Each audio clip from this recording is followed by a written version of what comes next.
नमस्कार बाबांनो.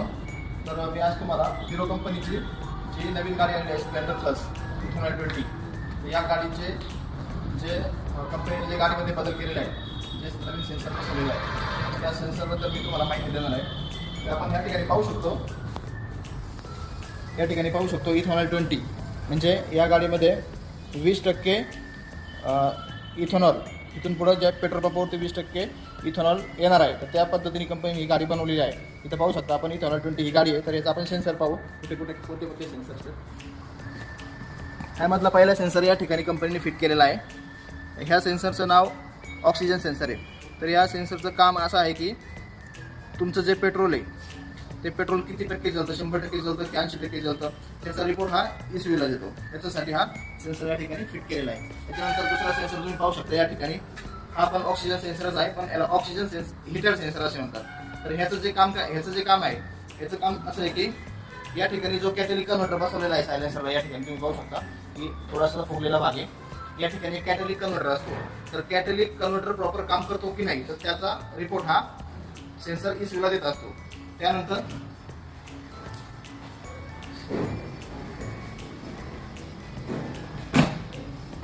शिटाखाली आपण पाहू शकतो या ठिकाणी बँक अँगल सेन्सर एक कंपनीने दिलेला आहे.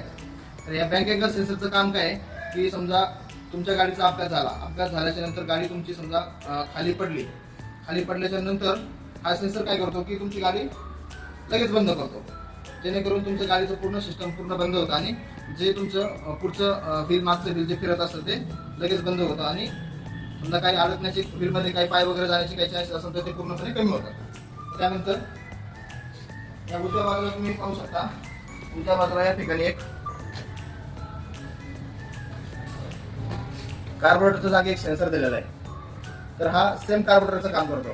म्हणजे पेट्रोल जे गाडीला किती पेट्रोल लागतंय त्याप्रमाणे तो पेट्रोल गाडीमध्ये पुढे हेडमध्ये सोडत असतो. त्यानंतर या ठिकाणी तुम्ही खाली पाहू शकता, उजव्या बाजूला खालच्या बाजूला खाली ठिकाणी. तर या ठिकाणी बघा इथे एक सेन्सर आहे, याला EO2 म्हणतात. EO2 म्हणजे इंजिन ऑइल टेम्परेचर सेन्सर.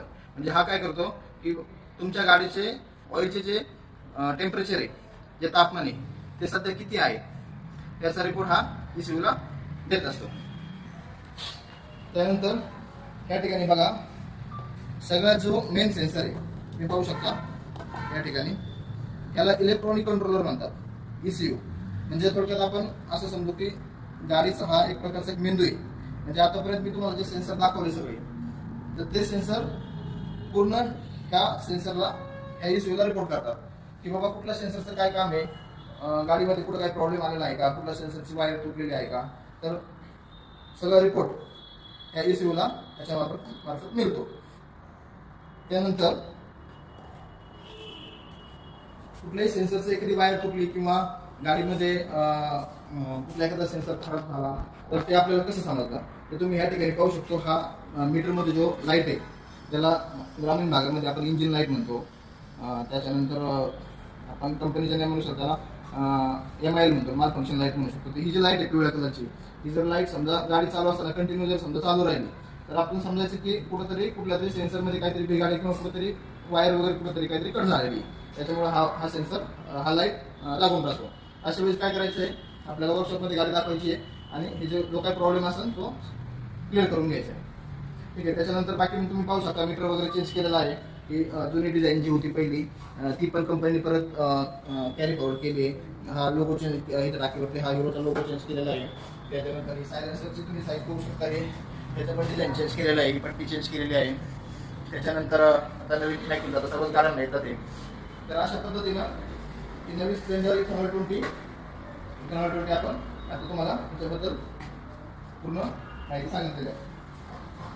धन्यवाद.